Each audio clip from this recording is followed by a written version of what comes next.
چونکہ یہ بہت بابرکت مہینہ ہے انشاءاللہ تعالی.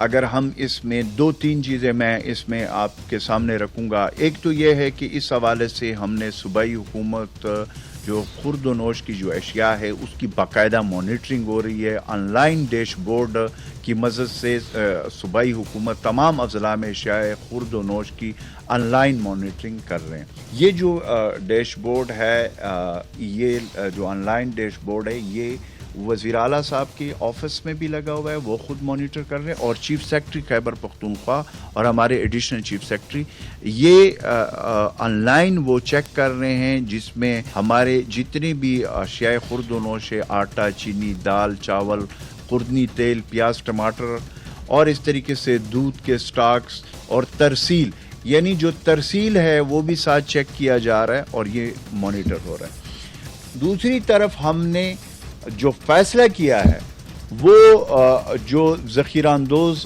اور منافع خور ہے ان کے حوالے سے جو ہم آرڈیننس لے کر آئے ہیں اس پہ اسٹرکٹلی عمل درآمد ہو رہا ہے.